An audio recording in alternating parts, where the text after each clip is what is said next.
Kak, aku udah berdoa, aku udah belajar, aku udah berusaha, aku udah berjuang, tapi mengapa aku selalu gagal dalam tes? Aku udah berulang kali tes dan selalu gagal.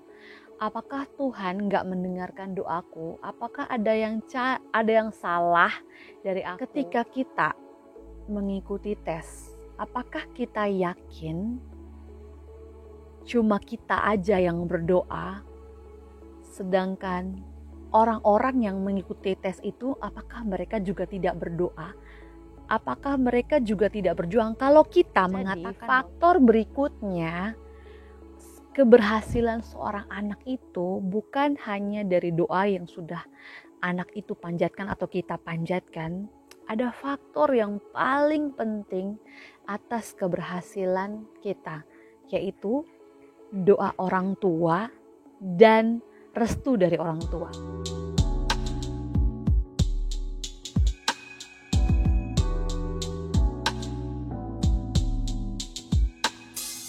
Hai semuanya, apa kabar? Aku yakin kalian semuanya pasti dalam keadaan yang sehat, dalam keadaan yang bahagia, dan percayalah impian kalian, keinginan kalian itu pasti bisa diwujudkan. Amin. Dan di video kali ini seperti biasanya aku akan bahas tentang pertanyaan-pertanyaan kalian yang sudah kalian tinggalkan baik di setiap video aku maupun yang di Facebook dan di Instagram aku. Jadi pertanyaan kali ini yang akan kita bahas adalah, Kak, aku udah berdoa, aku udah belajar, aku udah berusaha, aku udah berjuang, tapi mengapa aku selalu gagal dalam tes? Aku udah berulang kali tes dan selalu gagal. Apakah Tuhan gak mendengarkan doaku? Apakah ada yang salah dari aku? Sedangkan teman aku yang bodoh aja itu kok bisa lulus, bisa lolos? Kira-kira kenapa, Kak? Apakah Tuhan gak sayang sama aku? Apakah Tuhan gak mendengarkan doa aku? Well, ini pertanyaan yang bukan sekali dua kali aku terima, karena udah beberapa pertanyaan yang mirip-mirip kayak gitu semua, maka aku akan jawab. Dan sebenarnya sekali lagi aku ingin kasih tahu, aku ingin klarifikasi bahwa aku bukan ahlinya. Karena kalian udah meninggalkan pertanyaan di kolom komentar, aku akan mencoba menjawab berdasarkan apa yang aku tahu dan apa yang aku alami, dan aku berusaha ingin membantu kalian dengan jawaban-jawaban yang sebisa mungkin aku bisa jawab agar bisa membantu kalian. Jadi sebenarnya yang namanya gagal tes itu bukan cuma kamu aja kok, aku juga pernah melalui itu. Dan aku sempat juga memiliki pertanyaan yang sama kayak kalian, yaitu, Tuhan, apakah Engkau tidak mendengarkan doaku? Aku udah berusaha, aku udah berdoa, kok aku gagal terus, kok aku gak bisa. Misalkan kalau cuma 101 orang yang ngedaftar dan ternyata lolosnya 100 orang dan cuma aku yang gagal. Kenapa harus aku yang gagal, Tuhan? Dan itu aku seharian bisa merenungi itu semua. Dan di situ kadang-kadang aku marah, aku kesal, aku kecewa sama Tuhan. Kenapa aku udah berdoa tapi dia nggak dengar gitu. Dan setelah aku merenungkan, seharian aku merenungkan itu, aku mulai mikir kayak gini.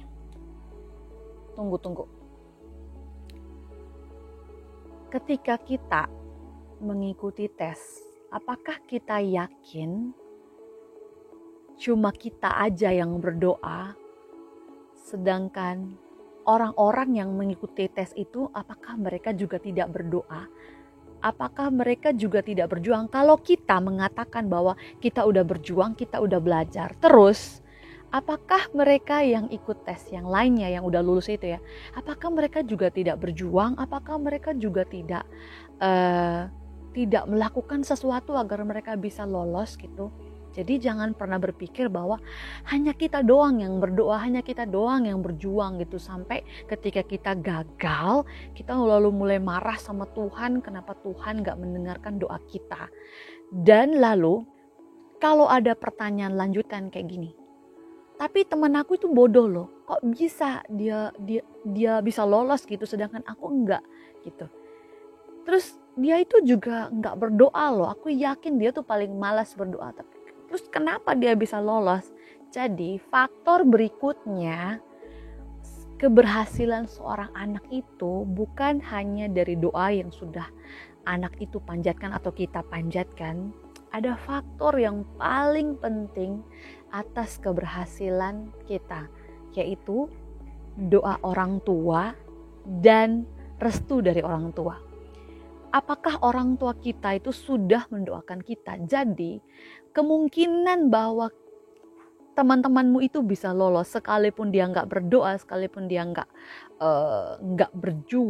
berjuang atau nggak belajar, itu bisa aja di balik keberhasilannya itu adalah ada doa dari orang tuanya yang tulus. Ada restu dari orang tuanya. Itulah kenapa kita selalu disarankan untuk yuk sebelum kita keluar rumah kita minta restu dulu sama orang tua. Kita minta doa dulu sama orang tua. Jadi doa seorang orang tua itu mampu melindungi anaknya agar bisa terbebas dari penyakit juga, agar bisa terbebas dari bahaya juga ketika dia jalan gitu. Kita bisa terbebas dari apapun. Jadi please, bagi kalian yang sekarang lagi sedih, yang lagi kecewa karena doa-doa kalian itu belum terwujud, belum diwujudkan sama Tuhan, mungkin kalian harus merefleksi diri gitu. Cari satu hari untuk merenungkan, mungkin saja di balik kegagalan kita itu Tuhan punya rencana yang besar. Sekali lagi, harus ambil hikmahnya, harus petik hikmahnya gitu. Bisa saja mungkin kalau kita lulus atau lolos mungkin pada sebuah bidang pekerjaan atau pendidikan tersebut, mungkin di tempat itu kita bakalan umur pendek lah, atau mungkin kita ketemu dengan orang-orang yang mungkin kurang cocok sama kita, atau mungkin kita berubah menjadi orang yang lebih jahat atau bisa melupakan Tuhan. Mungkin pekerjaan atau pendidikan yang udah kita mau tes itu mungkin kurang cocok sama kepribadian kita. Jadi Tuhan itu lebih tahu apa yang dibutuhkan sama umatnya, sama manusia ciptaannya. Kadang manusia selalu berpikir bahwa keinginannya itu adalah kebahagiaannya, tetapi sebenarnya, atau kadang manusia itu selalu berpikir bahwa kita lebih tahu apa yang terjadi pada diri kita, apa yang menjadi kebahagiaan kita. Terkadang manusia berpikir seperti itu. Tetapi sebenarnya yang lebih mengerti kita itu adalah yang menciptakan kita, yang mengetahui kekurangan kita, yang mengetahui apa yang menjadi keinginan kita, yang mengetahui hati kita yang dari lubuk yang paling dalam sedang berteriak meminta tolong. Itu hanya Tuhan. Sekali lagi, karena rasa sayangnya terhadap manusia ciptaannya, dia memiliki pertimbangan yang luar biasa. Tuhan memiliki pertimbangan yang luar biasa. Jadi ketika kita gagal, syukuri. Ketika kita berhasil, syukuri. Jangan sampai kita karena kita gagal lalu kita mulai, aku gak mau berdoa lagi, aku gak percaya sama Tuhan, aku kecewa sama Tuhan, gara-gara Tuhan aku dipermalukan, semua orang menertawakan aku, keluarga aku juga mulai meninggalkan aku, dan segala macamnya, mulai mempermasalahkan si A, si B, si C, dan segala macamnya. Pesan aku adalah, ketika menerima kegagalan, ketika kamu mendapatkan kegagalan, terima itu, renungkanlah, syukurilah, perkuat doa kita, dan jadikan kegagalan itu sebagai pelajaran untuk memperbaiki diri kita dan hidup kita. Saya Ira Nonandale, terima kasih sudah mau menonton video ini. Jangan lupa like, comment, subscribe, dan share video ini jika video ini bermanfaat bagi sesama kita. Sampai jumpa di video selanjutnya. Bye!